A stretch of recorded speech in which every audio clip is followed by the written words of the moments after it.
anti-Trinity that operates really powerful during those last 3.5 years. Experts of biblical prophecy suggest that this unholy trinity builds a world of followers through deception while conspiring to seize control of heaven and earth. But who are these two allies of Satan? The identity of the Antichrist has been debated for nearly 2,000 years. Muhammad was seen as the Antichrist. Martin Luther thought that the Pope was the Antichrist. The Pope thought that Martin Luther was the Antichrist. The English thought that Napoleon was the Antichrist. In the 20th century, we've had many, many candidates.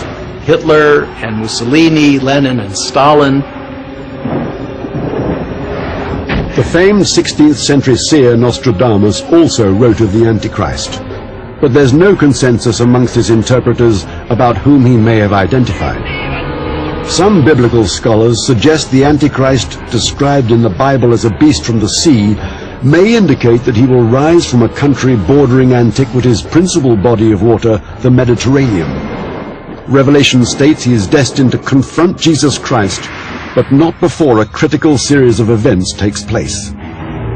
Christian fundamentalists see three definite signs before Jesus will return. The first was the gathering of all the Jews in Israel, and that of course has happened in 1948 when the state was declared. The second was the taking by the Jews of Jerusalem, and that of course happened during the War of 1967. The third is the rebuilding of the temple. The temple in Jerusalem was destroyed by the Roman army in 70 AD. For nearly 2,000 years, devout Jews have prayed that one day it will be rebuilt on the sacred Temple Mount. But this location is now home to one of Islam's holiest shrines, the Dome of the Rock, completed in 691 AD. The Dome of the Rock was a barren location, and the Muslims located what they believed to be the spot of Muhammad's ascension to heaven. I find it highly unlikely that Israel would destroy the Dome of the Rock and build a temple in its place. The international community, I don't think, would permit that. Despite the formidable realities, many still believe that the temple will rise again as prophesied.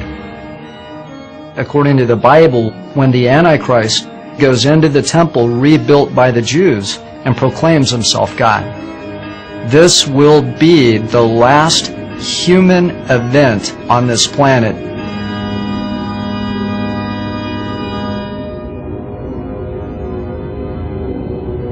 Revelation describes that as the Antichrist and the unholy Trinity seduce mankind, a final horrific series of disasters strikes. The biblical text describes them as 7 vials containing the poison of God's further wrath.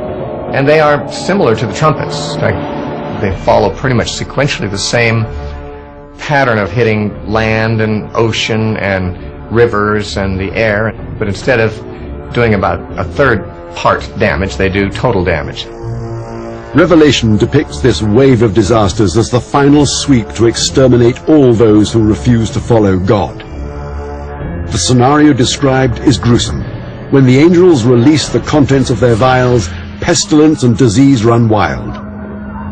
The outbreak Revelation describes is on such a magnified scale that it would dwarf the greatest pandemic crises global health organizations have ever faced. We are in the midst of a pandemic right now. The H1N1, or the swine flu virus, is in a pandemic alert state of 6 by the WHO. This is a flu which has crossed species. When a flu is able to cross species, it not only can access far greater people who have never been exposed to it before and so don't have any immunity. We've never seen this before. So far, it still is producing mild symptoms. But if this particular flu virus undergoes the antigenic drift, it could increase in severity. It could establish greater virulence, and that would be a major public health problem.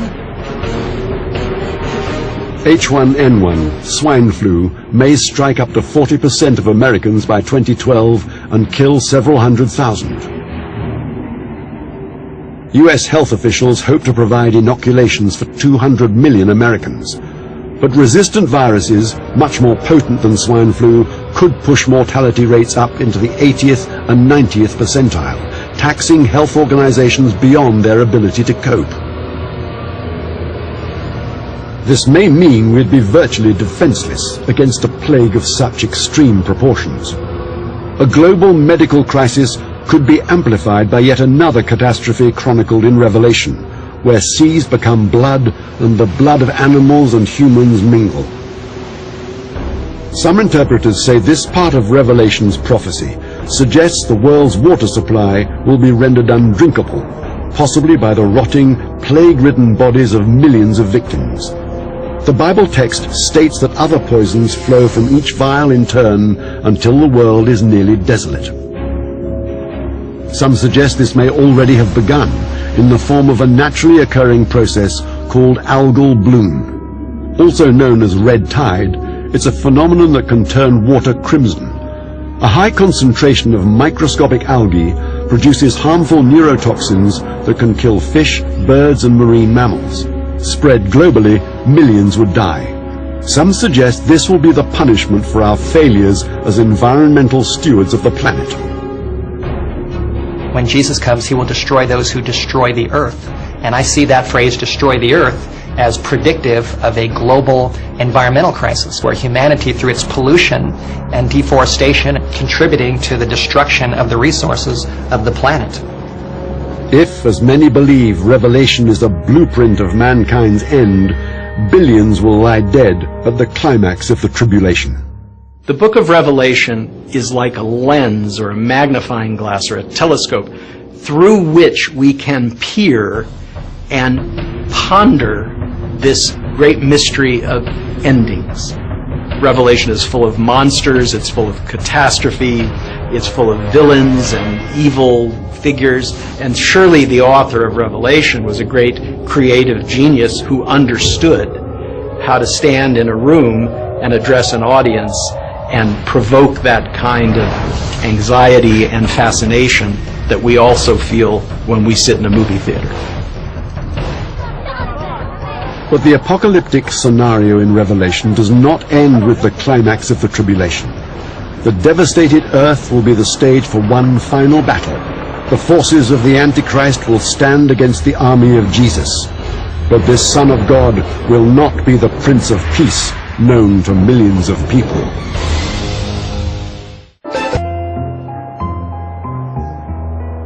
Have all the 7 seals of the apocalypse, predicted in Revelation, been broken? Is it possible that we've counted down to a supposed Armageddon? Some say that events in the world today prove this biblical timeline may be deadly accurate, as is the prophesied location for the epic battle. The world's 3 major religions, Judaism, Christianity and Islam, converge in the nation of Israel. Given the region's long violent past and present, some interpreters believe it's a likely flashpoint for a pivotal conflict, the Battle of Armageddon. Some people think that the plain, called the Plain of Esdraelon, a big agricultural area between Samaria and Galilee and Israel. Some people believe that's the valley of Megiddo, the valley of Armageddon. Megiddo's location at the crossroads of a vital ancient trade route made it a coveted prize amongst warring factions in antiquity. Biblical scholars believe that its long history as a key battleground inspired Revelation's author John to designate it as the site of the ultimate showdown between God and Satan. According to Revelation, Jesus will emerge from the heavens on a white horse to lead God's assembled forces. But the text portrays him as anything but the benevolent Savior known to his followers. His eyes are a flame of fire, and he is clothed with a robe dipped in blood. From his mouth comes a sharp sword, so that with it he may smite the nations, and he will rule them with a rod of iron.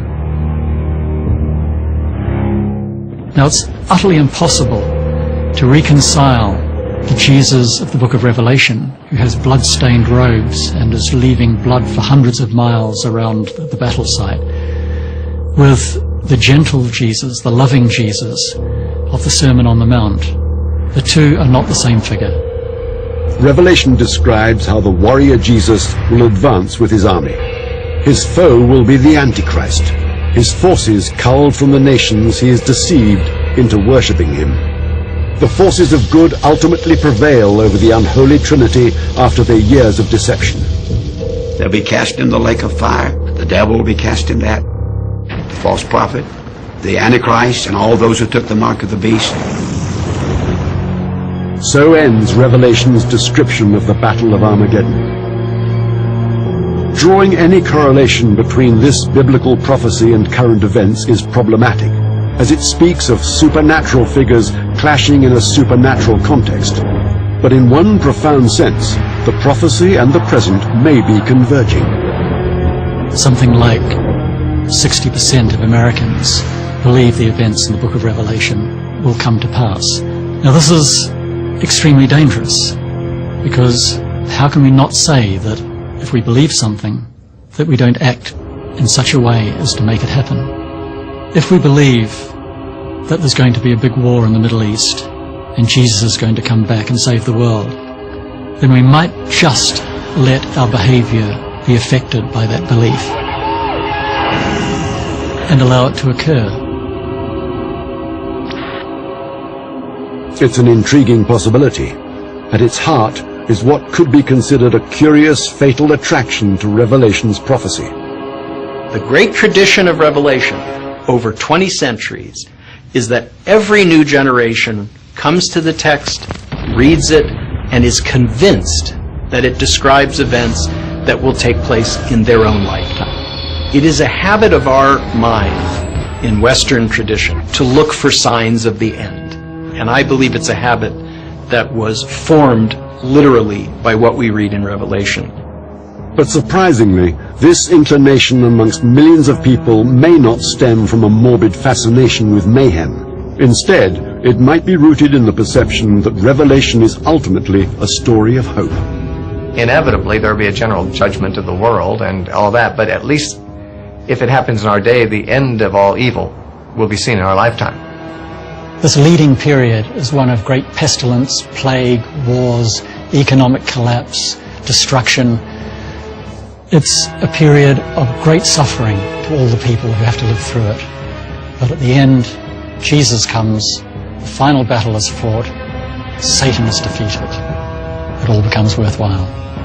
The fact remains that we have this idea of the final destruction of evil. But if the horrors of Revelation did come to pass, will the vanquishing of evil be of any satisfaction to the few remaining survivors? According to the biblical text, they'll find comfort in a remade world. And God himself shall be among them, and he shall wipe away every tear from their eyes, and any mourning, or crying, or pain.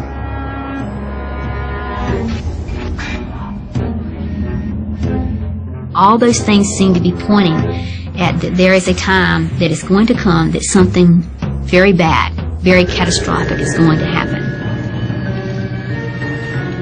And I don't think that there's a way for us to escape that. I really think that this is going to happen, just as it's been prophesied to happen.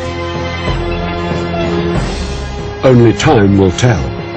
Based on human behavior over the past 100 years, it seems likely that millions in this generation will look to Revelation for clues about the apocalypse, wondering when and how the end will begin.